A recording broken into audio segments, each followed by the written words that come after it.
ನನ್ನ ಹೆಸರು ಎಚ್ ನಾಗರಾಜ್ ಅಂತೇಳಿ, ಮೇಲ್ವಿಚಾರಕರು, ಅರಿವಿ ಕೇಂದ್ರ ಗ್ರಂಥಾಲಯ ಚೋರ್ನೂರು. ಸುಮಾರು 30 ವರ್ಷಗಳಿಂದ ನಾವು ಈಗ ಒಂದು ಕೇಂದ್ರದಲ್ಲಿ ನಾವು ಕೆಲಸ ಮಾಡ್ತಾ ಇದ್ದೀವಿ. ನಮಗೆ ಸುಮಾರು ಇವತ್ತು ರಾಜ್ಯ ಮಟ್ಟದಲ್ಲಿ 27/8/2026 ಬೆಳಿಗ್ಗೆ 10 ಗಂಟೆಗೆ ಫ್ರೀಡಮ್ ಪಾರ್ಕ್ನಲ್ಲಿ ಬೆಂಗಳೂರಿನಲ್ಲಿ ನಾವು ಒಂದು ಹೋರಾಟವನ್ನು ಹಾಕ್ಕೊಂಡಿದ್ದಕ್ಕೆ ನಮ್ಮ ತಾಲೂಕಿನ ಮತ್ತು ನಮ್ಮ ಜಿಲ್ಲೆಯ ಎಲ್ಲ ಮೇಲ್ವಿಚಾರಕರು ಈ ಒಂದು ಹೋರಾಟಕ್ಕೆ ಎಲ್ಲರೂ ಸಹಕರಿಸಬೇಕಂತೇಳಿ ತಮ್ಮಲ್ಲಿ ಮನವಿ ಮಾಡಿಕೊಳ್ತಾ ಇದ್ದೇನೆ. ಕಾರಣ ಇಷ್ಟೇ, ಸುಮಾರು ವರ್ಷಗಳಿಂದ ನಾವು ಈ ಕನಿಷ್ಠ ವೇತನಕ್ಕಾಗಿ ಹೋರಾಟ ಮಾಡ್ತಾ ಇದ್ದೀವಿ. ಈ ಹೋರಾಟ ಮಾಡಿದರೂ ಕೂಡ ನಮಗೆ ಯಾವುದೇ ರೀತಿಯಿಂದ ಕನಿಷ್ಠ ವೇತನ ಸರ್ಕಾರ ಕೊಡ್ತಾ ಇಲ್ಲ. ಇವತ್ತು ಬರೀ 12,000 ರೂಪಾಯಿ ಸಂಬಳದಿಂದ ನಾವು ಜೀವನವನ್ನು ಮಾಡ್ತಕ್ಕಂಥ ಸ್ಥಿತಿಗತಿಯಲ್ಲಿ ನಾವು ಮಕ್ಕಳಿಗೆ ಒಳ್ಳೆಯ ರೀತಿಯಿಂದ ನಾವು ಶಿಕ್ಷಣ ಕೊಡೋಕ್ಕಾಗ್ತಿಲ್ಲ, ಆರೋಗ್ಯವಾಗಿ ಇದು ಮಾಡ್ತಕ್ಕಾಗ್ತಾ ಇಲ್ಲ. ನಮ್ಮ ಜೀವನವನ್ನೇ ಭಾಳ ಚಿತ್ರಹಿಂಸೆಯಾಗಿ ಜೀವನವನ್ನು ಸಾಗುವಂಥ ಪರಿಸ್ಥಿತಿಯಲ್ಲಿ ನಾವು ಇದ್ದೇವೆ. ದಯವಿಟ್ಟು ನಮ್ಮ ರಾಜ್ಯ ಸಂಘಕ್ಕೆ ಪ್ರತಿಯೊಬ್ಬರು ನಮ್ಮ ಜಿಲ್ಲೆಯಲ್ಲಿ 30 ಜಿಲ್ಲೆಯಿಂದ ಇರ್ತಕ್ಕಂಥ ಕೂಡ ಮೇಲ್ವಿಚಾರಕರು ಕೂಡ ಈ ಫ್ರೀಡಮ್ ಪಾರ್ಕಿಗೆ ದಯವಿಟ್ಟು 27/8/2026 ಗುರುವಾರ ಬೆಳಿಗ್ಗೆ 10 ಫ್ರೀಡಮ್ ಪಾರ್ಕ್ನಲ್ಲಿ ಪ್ರತಿಯೊಬ್ಬರು ಪ್ರತಿಭಟನೆಗೆ ಬರಬೇಕಂತೇಳಿ ತಮ್ಮೆಲ್ಲರೂ ಇಲ್ಲಿ ಮನವಿ ಮಾಡಿಕೊಳ್ತಾ ಇದ್ದೇನೆ. ಮತ್ತು ಈ ಕನಿಷ್ಠ ವೇತನ ಕೂಡ ಮಾನ್ಯ ನಮ್ಮ ಕಾರ್ಮಿಕ ಇಲಾಖೆ ಸಚಿವರಾದಂಥ ಸಂತೋಷ್ ಲಾಡ್ ಸಾಹೇಬರು ಕೂಡ ನಮಗೆ 28,000 ಚಿಲ್ಲರ ಕೊಡ್ಬೇಕಂತೇಳಿ ಅವರು ಕಾರ್ಮಿಕ ಇಲಾಖೆಯಲ್ಲಿ ಮಾಡಿದ್ರು. ಅದನ್ನು ಕೂಡ ಜಾರಿಗೆ ತರದಂತೆ ಸರ್ಕಾರ ನಿರ್ಲಕ್ಷ್ಯ ವಹಿಸ್ತಾ ಇದೆ. ಆದ ಕಾರಣ ಈ ಹಿಂದೆ ನಮಗೆ ಕೊಡ್ತಕ್ಕಂಥದ್ದು ಜಿಲ್ಲಾ ಪಂಚಾಯತಿ 2019ರಲ್ಲಿ ಕೋವಿಡ್ ಟೈಮಲ್ಲಿ ನಮಗೆ ಅರಿವಿ ಕೇಂದ್ರಗಳನ್ನು ಮಾನ್ಯ ಆಯುಕ್ತರಾದಂತಕ್ಕಂಥ ಉಮಾಮಾಧವ್ ಮೇಡಮ್ ಅವರು ಕೂಡ ನಮಗೆ ಗ್ರಾಮ ಪಂಚಾಯತಿ ವ್ಯಾಪ್ತಿಗೆ ಗ್ರಾಮೀಣಾಭಿವೃದ್ಧಿ ಪಂಚಾಯತಿಗೆ ನಮ್ಮನ್ನು ತಂದು 12,000 ರೂಪಾಯಿ ಸಂಬಳಗಳನ್ನು ಹೆಚ್ಚಿಸಿದ್ರು.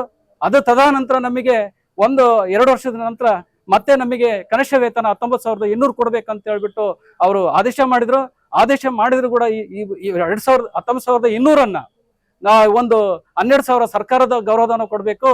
ಇನ್ನು 7,200 ರೂಪಾಯಿ ಜಿಲ್ಲಾ ಪಂಚಾಯತಿ ವ್ಯಾಪ್ತಿಯಲ್ಲಿ ಉಸಲಾತಿ ಮಾಡಿಕೊಂಡು ಅಲ್ಲಿ ಬಂದಂತ ಸೆಸ್ ಅಮೌಂಟ್ ಅಲ್ಲಿ ಜಿಲ್ಲಾ ಪಂಚಾಯತಿಯಿಂದ ನಮಗೆ 7,200 ರೂಪಾಯಿಯನ್ನು ವ್ಯತ್ಯಾಸದ ಹಣವನ್ನು ಕೊಡಬೇಕಂತೇಳಿ ಅವರು ಈ ರೀತಿಯಾಗಿ ಎರಡು ವೇತನಗಳನ್ನ ಸಿಸ್ಟಮ್ ಮಾಡಿ ನಮಗೆ ಇಲ್ಲಿವರೆಗೆ ಕೊಟ್ಟಿದ್ದಾರೆ. ಆದರೂ ಈಗ ರಾಜ್ಯ ಮಟ್ಟದಲ್ಲಿ ನಾವು ಈ ಮೊನ್ನೆ 10ನೇ ತಾರೀಕಿಗೆ ಹೋದಾಗ ನಾವು ಆಯುಕ್ತರನ್ನ ಸಮಯವನ್ನು ಕಂಡಾಗ ನಮಗೆ DBT ಮಾಡಿಕೊಡ್ರಿ ಅಂತ ಕೇಳಿದ್ರೆ DBT ಯಾವುದೇ ಮಾಡೋದಿಲ್ಲ, ನಿಮಗೆ ಯಾವುದೇ ಕನಿಷ್ಠ ವೇತನ ಕೊಡೋದಿಲ್ಲ, 12,000 ರೂಪಾಯಿನ ನಾವು ನಿಮಗೆ ನೇರವಾಗಿ ಸಿಬ್ಬಂದಿ ಅಕೌಂಟಿಗೆ ಹಾಕ್ತೀವಿ ಅಂತಕ್ಕಂಥ ಮಾತನ್ನು ಹೇಳ್ತಾ ಇದ್ದಾರೆ. ನಾವು ಪ್ರತಿಭಟನೆ ಮಾಡ್ತೀವಿ ಅಂತ ಹೇಳಿದ್ವಿ. ಇಲ್ಲ, ನಮ್ಮ ಇಲಾಖೆಗೆ ನಮ್ಮನ್ನ ಮದರ್ ಇಲಾಖೆ ಏನಿತ್ತು ಆ ಇಲಾಖೆಗೆ ಕಳಿಸ್ರಿ ಅಂತಕ್ಕಂಥದ್ದು ಕೂಡ ನಮ್ಮ ರಾಜ್ಯಾಧ್ಯಕ್ಷರು ಹೇಳಿದ್ದಾರೆ. ಹಾಗೆ ಈ ತರ ಎಲ್ಲಾ ಮಾತುಗಳನ್ನು ಹೇಳಿದ್ರು ಕೂಡ ಅಲ್ಲಿ ಇರ್ತಕ್ಕಂಥ ಅಧಿಕಾರಿಗಳು ನಮ್ಮನ್ನು ಯಾವುದೇ ರೀತಿಯಿಂದ ಇದುವರೆಗೂ ಯಾವುದೇ ಸೇವಾ ಭದ್ರತೆ ಕೊಟ್ಟಿಲ್ಲ, ಯಾವುದೇ ನಮಗೆ ಕಾರ್ಮಿಕ ಇಲಾಖೆಯಿಂದ ಬಂದಂತ ಹಣವನ್ನು ಕೊಟ್ಟಿಲ್ಲ, ಮತ್ತು ನಮಗೆ ಯಾವುದೇ ರೀತಿಯಿಂದ ಜೀವ ವಿಮೆ ಕೊಟ್ಟಿಲ್ಲ, ಯಾವುದೇ PF ಇಲ್ಲ. ಈ ರೀತಿಯಾಗಿ ನಾವು ಬಹಳ ಕಷ್ಟ ಪರಿಸ್ಥಿತಿಯಲ್ಲಿ ಕೂಡ ನಾವು ಇವತ್ತು ಜೀವನ ಮಾಡೋಂಥ ಪರಿಸ್ಥಿತಿ ಆಗಿದೆ. ಸರ್ಕಾರ ಮಟ್ಟಕ್ಕೆ ಹೋದ್ರೂ ಕೂಡ ಇದನ್ನ ಯಾವುದೇ ನಮ್ಮನ್ನು ಗಮನಿಸ್ತಾ ಇಲ್ಲ. ದಯವಿಟ್ಟು ನಮಗೆ ಕನಿಷ್ಠ ವೇತನ ಕೊಡ್ರಿ ಅಂತ ಹೇಳ್ಬಿಟ್ಟು ನಾವು ಪ್ರತಿಭಟನೆ ಹೋರಾಟಕ್ಕೆ ನಾವೆಲ್ಲರೂ ಜಯಕಾರ ಹಾಕ್ತಾ ಇದೀವಿ ಅಂತೇಳಿ. ಮತ್ತೆ ಗ್ರಾಮ ಪಂಚಾಯತಿಯಲ್ಲಿ ನಾವು ಈಗ ಪ್ರತಿಯೊಂದು ಗ್ರಾಮ ಪಂಚಾಯತಿ ವ್ಯಾಪ್ತಿಯಲ್ಲಿ ಕೆಲಸ ಕಾರ್ಯಗಳನ್ನ ನಮಗೆ ಪ್ರತಿಯೊಂದು ಅಟ್ಯಾಚ್ ಮಾಡ್ತಾ ಇದ್ದಾರೆ. ಇವತ್ತು ಭಾರತ್ ಜೋಡೋ ಆಗಿರ್ಬೋದು ಅಥವಾ ಪಂಚಾಯತಿ ವ್ಯಾಪ್ತಿಯಲ್ಲಿ ಕೆಲಸಗಳು ಯಾವುದೇ ಕೆಲಸಗಳಿರಲಿ, ಆ ಕೆಲಸಗಳಿಗೆ ಕೂಡ ನಮ್ಮನ್ನ ಇವತ್ತು ಅಲ್ಲಿ ಕರ್ಕೊಂಡು ಹೋಗಿ ಕಾರ್ಯಗಳನ್ನು ನಿರ್ವಹಿಸ್ತಾ ಇದ್ದಾರೆ. ಯೂಟ್ಯೂಬ್ ಕಾರ್ಯಕ್ರಮ ಮಾಡ್ತಾ ಇದ್ದಾರೆ, ಎಲ್ಲಾ ತರಬೇತಿಗಳನ್ನು ಕೊಡ್ತಾ ಇದ್ದಾರೆ, ಬೇಸಿಗೆ ಶಿಬಿರ ಮಾಡ್ತಾ ಇದ್ದಾರೆ. ಇವೆಲ್ಲ ಕಾರ್ಯಕ್ರಮ ಮಾಡಿಬಿಟ್ಟು ಕೂಡ ನಮಗೆ ವೇತನ, ದಸರಾ ಶಿಬಿರ, ಬೇಸಿಗೆ ಶಿಬಿರ, ಎಲ್ಲ ಪ್ರತಿಯೊಂದು ಗ್ರಾಮ ಪಂಚಾಯತಿಯಲ್ಲಿ ಇರ್ತಕ್ಕಂಥ ಯಾವುದೇ ಮಟ್ಟದಲ್ಲಿ ಇರ್ತಕ್ಕಂಥ ಕೆಲಸ ಕಾರ್ಯಗಳನ್ನು ನಮ್ಮಿಂದ ಮಾಡಿಸ್ಕೊಳ್ತಾ ಇದ್ದಾರೆ. ಅಲ್ಲಿ ಗ್ರಾಮ ಪಂಚಾಯತಿ ಇರ್ತಕ್ಕಂಥ ಸಿಬ್ಬಂದಿಗೆ ಇವತ್ತು ಕನಿಷ್ಠ ವೇತನ ಆಗಿದೆ. ಅಲ್ಲೇ ನಾವು ಪಂಚಾಯತಿ ಸಿಬ್ಬಂದಿ ಅಂತ ಕೂಡ ಇವತ್ತು ಕನ್ಫರ್ಮ್ ಮಾಡಿದ್ದಾರೆ. ಆದ್ರೆ ಅವರಿಗೆ ಇವತ್ತು ಕನಿಷ್ಠ ವೇತನ ಅವ್ರಿಗೆ ಜಾರಿ ಆಗಿದೆ, ನಮಗೆ ಜಾರಿ ಆಗಿಲ್ಲ. ದಯವಿಟ್ಟು ಜಾರಿ ಮಾಡ್ಬೇಕಂತ ಹೇಳಿ ಸರ್ಕಾರದಲ್ಲಿ ಮನವಿ ಮಾಡ್ಕೊಳ್ತಾ ಇದ್ದೇವೆ. ಇತ್ತೀಚಿನಲ್ಲಿ ಈ ಹಿಂದೆ ಸಾರ್ವಜನಿಕ ಗ್ರಂಥಾಲಯ ಇಲಾಖೆ ಇದ್ದಲ್ಲಿ ಯಾವುದೇ ಗ್ರಂಥಾಲಯಗಳು ಸ್ವಂತ ಕಟ್ಟಡಗಳನ್ನು ಇದ್ದಿಲ್ಲ.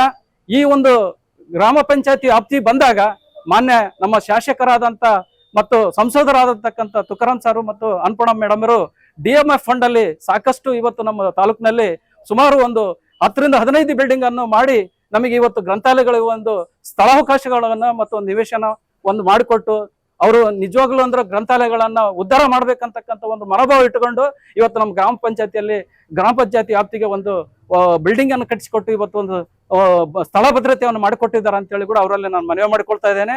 ದಯವಿಟ್ಟು ನಮ್ಮ ಕನಿಷ್ಠ ವೇತನಕ್ಕೆ ನಮ್ಮ ಸಂಡೂರು ತಾಲೂಕಿನ ಮಾನ್ಯ ಶಾಸಕರಾದ ಅನ್ನಪೂರ್ಣಮ್ಮ ಅವರು ಕೂಡ ನಮ್ಮ ಕನಿಷ್ಠ ವೇತನ ಬಗ್ಗೆ ಸಚಿವ ಸಂಪುಟದಲ್ಲಿ ಅವರು ನಮ್ಮ ಬಗ್ಗೆ ಧ್ವನಿ ಎತ್ತಿ ಮಾತಾಡ್ಬೇಕಂತಕ್ಕಂಥದ್ದು ಕೂಡ ನಾನು ಮನವಿ ಮಾಡ್ತಾ ಇದ್ದೇನೆ. ಮಾನ್ಯ ಸಂತೋಷ್ ಲಾಡರು ಕೂಡ ನಮಗೆ ಸಾಕಷ್ಟು ಒಂದು ಇದ್ರ ಬಗ್ಗೆ ಮಾಹಿತಿ ಕೊಟ್ಟಿದ್ರೆ, ನಿಮಗೆ ಕನಿಷ್ಠ ವೇತನ ಕೊಡ್ತೀನಿ ಮಾಡ್ಕೊಡ್ತೀವಿ ಅಂತಕ್ಕಂಥ ಮಾತು ಕೊಟ್ಟಿದ್ದಾರೆ ಧಾರವಾಡದಾಗ ನಮ್ಮ ಮೇಲ್ವಿಚಾರಕರಿಗೆ. ದಯವಿಟ್ಟು ನಾವು ಮಾನ್ಯ ಸಾಹೇಬರಲ್ಲಿ ಕೂಡ ನಾವು ಮನವಿ ಮಾಡಿಕೊಳ್ತಾ ಇದ್ದೀನಿ, ದಯವಿಟ್ಟು ನಮ್ಮ ಸಂತೋಷ್ ಲಾಡ್ ಅವರು ನಮ್ಮ ಪರವಾಗಿದ್ದಾರೆ ಅಂತೇಳಿ ನಮಗೆ ಕನಿಷ್ಠ ವೇತನ ಮಾಡ್ಕೊಡ್ಬೇಕಂತೇಳಿ ತಮ್ಮಲ್ಲಿ ಅವರಿಗೆ ಮನವಿ ಮಾಡ್ಕೊಳ್ತಾ ನಾನು ಕೈ ಮುಗಿದು ಕೇಳ್ಕೊಳ್ತಾ ಇದ್ದೀನಿ. ಈಗ ನಾವು ಈ ಕಡ್ಡಾಯವಾಗಿ ಪ್ರತಿಯೊಬ್ಬರು ಈ ಒಂದು ಹೋರಾಟಕ್ಕೆ ಕಡ್ಡಾಯವಾಗಿ ಬರಬೇಕು. ನಮ್ಮ ಹಕ್ಕನ್ನು ನಾವು ಕೇಳೋಂತ ಒಂದು ಇವತ್ತು ಸಂವಿಧಾನ ಐತೆ, ಕಾನೂನು ಐತೆ, ನಮಗೆ ಕನಿಷ್ಠ ವೇತನ ಕೊಡಂತಕ್ಕಂಥ ಹಕ್ಕನ್ನು ನಮಗೆ ಕೇಳೋಂತ ಹಕ್ಕು ಇದೆ. ಇವತ್ತು ಪ್ರತಿಭಟನೆಯಲ್ಲಿ ನಾವು ಕೇಳೋಂತ ಒಂದು ನಾವು ಪ್ರತಿಯೊಬ್ಬ ಮೇಲ್ವಿಚಾರಕರು ಭಾಗವಹಿಸಿ ಇವತ್ತು ಪ್ರತಿಭಟನೆಯಲ್ಲಿ ಕೇಳಬೇಕಾದಂತ ಪರಿಸ್ಥಿತಿ ಬಂದಿದೆ. ನಮಗೆ 30 ವರ್ಷಗಳಿಂದ ನಾವು ಇದೇವರೆಗೂ ನಾವು ಯಾವುದೇ ರೀತಿಯಿಂದ ಒಂದು ಪ್ರತಿಭಟನೆ ಮಾಡಿಲ್ಲ, ಸರ್ಕಾರಕ್ಕೆ ಯಾವುದೇ ಒಂದು ಕೆಟ್ಟ ಒಂದು ಧಕ್ಕೆಯನ್ನು ತಂದಿಲ್ಲ ಕೂಡ. ಆದ್ರೂ ಇವತ್ತು ನಮಗೆ ಹಕ್ಕಂತೂ ಇರ್ತಕ್ಕಂಥದ್ದು ಒಂದು ಕನಿಷ್ಠ ವೇತನ ಕೇಳ್ತಕ್ಕಂಥದ್ದು ಒಂದು ಹಕ್ಕು ಇದೆ, ನಾವು ಕೇಳ್ತಿದೀವಿ, ನಮಗೆ ಕೊಡ್ಬೇಕಂತೇಳಿ ಸರ್ಕಾರಕ್ಕೆ ನಾವು ಇವತ್ತು ಒಂದು ಪ್ರತಿಭಟನೆ ಮಾಡಕ ಒಂದು ಅನಿವಾರ್ಯವಾಗಿದೆ. ದಯವಿಟ್ಟು ಈ ತಾಲೂಕಿನವರು ಮತ್ತು ಬಳ್ಳಾರಿನವರು ಎಲ್ಲಾ ಒಂದು ಮೇಲ್ವಿಚಾರಕರು ಭಾಗವಹಿಸಿ ಕೇಳುವಂತ ಹಕ್ಕಕ್ಕೆ ತಾವು ಸಿದ್ಧರಾಗಬೇಕಂತೇಳಿ ನಾನು ಈ ಮನವಿ ಮಾಡ್ಕೊಳ್ತಾ ಇದ್ದೀನಿ. ಸರ್ ನಮಸ್ತೆ, ನನ್ನ ಹೆಸರು ಕಾಮಾನಕ್ ಅಂತೇಳಿ, ಗ್ರಾಮ ಪಂಚಾಯತಿ ಗ್ರಂಥಾಲಯ ಮೇಲ್ವಿಚಾರಕರು ಶಿಶಿಲಾನಗರ್ ಹಾಗೂ ಗ್ರಾಮ ಪಂಚಾಯತಿ ಗ್ರಂಥಾಲಯ ಮೇಲ್ವಿಚಾರಕರ ಸಂಘದ ಅಧ್ಯಕ್ಷರು. ನಾನು 2004-5ರಿಂದ ಈ ಇಲಾಖೆಯಲ್ಲಿ ಸೇವೆ ಸಲ್ಲಿಸ್ತಾ ಇದ್ದೀನಿ ಸರ್. ಅವಾಗ ನಮ್ಮ ಇಲಾಖೆಯಲ್ಲಿ ಇದ್ದಾಗ ಸಾರ್ವಜನಿಕ ಗ್ರಂಥಾಲಯ ಇಲಾಖೆಯಿಂದ ನಮಗೆ ಸ್ಯಾಲ್ರಿ ಕರೆಕ್ಟಾಗಿ ಕೊಡ್ತಾ ಇದ್ರು. ಅಥವಾ ಈಗ 2019ರಿಂದ ಯಾವಾಗ ನಾವು ಪಂಚಾಯತಿ ರಾಜ್ ಇಲಾಖೆಯಲ್ಲಿ ಸೇರಿಸಿದಾಗಿಂದ ಕನಿಷ್ಠ ವೇತನ ಜಾರಿ ಆಗಿದೆ ಸರ್. 2016ರಲ್ಲೇ ನಮಗೆ 19,202 ರೂಪಾಯಿ ಕೊಡಬೇಕಂತ ಆಗಿದೆ. ಆದರೆ ಈಗ ಆಗ್ತಿರೋದು ಏನಂದ್ರೆ ಸರ್, ತಾರತಮ್ಯ ಇದ್ದಾರೆ. ಅದರಲ್ಲಿ ಸರ್ಕಾರದಿಂದ 12,000 ರೂಪಾಯಿ ಆಗ್ತಾ ಇದ್ದಾರೆ, ಹಾಗೂ ತೆರಿಗೆ ಉಸಲಾತಿ ಮಾಡಿ 7,200 ರೂಪಾಯಿ ಚಿಲ್ಲರೆ ನಮಗೆ ಹಾಕ್ಬೇಕಂತ ಇದು ಮಾಡ್ತಾ ಇದ್ದಾರೆ. ಈಗ 1 ವರ್ಷ ಆಯ್ತು ಸರ್, ನಮಗೆ ಮಗಳ ತೆರಿಗೆ ಉಸಲಾತಿನೂ ಬಂದಿಲ್ಲ, ನಮ್ಮ ಅರಿಯರ್ಸು ಬಂದಿಲ್ಲ ಸರ್. ದಿನದಿನಕ್ಕೆ ಸರ್ ಬೇಳೆ ಇರಲಿ ಎಣ್ಣೆ ಇರಲಿ ರೇಟ್ ಆಗ್ತಾ ಇದೆ. ಆದರೆ ನಾವು ಕಷ್ಟಪಟ್ಟು ಕೆಲಸ ಮಾಡ್ತಾ ಇದೀವಿ, 24x7 ಕೆಲಸ ಮಾಡಿಸ್ತಾ ಇದ್ದಾರೆ. ಆದರೆ ನಮಗೆ ಸರಿಯಾದ ರೀತಿ ಸ್ಯಾಲ್ರಿ ಒಟ್ಟು ತುಂಬ ಕೊಡ್ತಾ ಇಲ್ಲ. ನಾವು ಮನೆಗಳಲ್ಲಿ ಜೀವನ ನಿರ್ವಹಣೆ ಮಾಡೋದು ಭಾಳ ಕಷ್ಟ ಇದೆ ಸರ್. ಮಕ್ಕಳಿಗೆ ಶಿಕ್ಷಣ ಕೊಡಿಸೋದಾಗಿರ್ಬೋದು, ಮತ್ತು ಆರೋಗ್ಯ ಸಮಸ್ಯೆ ಇರ್ಬೋದು. ಆದ್ದರಿಂದ ನಾವು 27/8/2026ರಂದು ನಮ್ಮ ರಾಜ್ಯ ಸಂಘಟನೆಯಿಂದ ಹೋರಾಟ ಇಟ್ಕೊಂಡಿವಿ ಸರ್. ಅದರಿಂದ ನಮ್ಮ ಬಳ್ಳಾರಿ ಜಿಲ್ಲಾ ಹಾಗೂ ಸಂಡೂರು ತಾಲೂಕಿನ ಎಲ್ಲಾ ಮೇಲ್ವಿಚಾರಕ ತಪ್ಪದೆ ಭಾಗವಹಿಸಿ ಎಲ್ಲರೂ ಒಗ್ಗಟ್ಟಿಂದ ಹೋಗೋಣ ಅಂತೇಳಿ ನಿಮ್ಮಲ್ಲಿ ಎಲ್ಲರಿಗೆ ಕೇಳ್ಕೊಳ್ತಾ ಇದ್ದೀವಿ ಸರ್. ನಮಸ್ಕಾರ ಸರ್, ನನ್ನ ಹೆಸರು ರತ್ನಮ್ಮ ಅಂತ, ಗ್ರಾಮ ಪಂಚಾಯತಿ ಗ್ರಂಥಾಲಯ ಭುಜಂಗನಗರ, ನಮ್ಮ ಸಂಡೂರು ತಾಲೂಕು, ಬಳ್ಳಾರಿ ಜಿಲ್ಲೆ ಸರ್ ನಮ್ಮದು. ನಾವು 2003ರಿಂದ ಗ್ರಂಥಾಲಯ ಮೇಲ್ವಿಚಾರಕರಾಗಿ ಕೆಲಸ ಮಾಡ್ತಾ ಇದ್ದೀವಿ. ನಮ್ಗೆ ಅವಾಗೆಲ್ಲ 750 ರೂಪಾಯಿ ಸಂಬಳಕ್ಕೆ ನಾವು ಸೇರಿದ್ದು.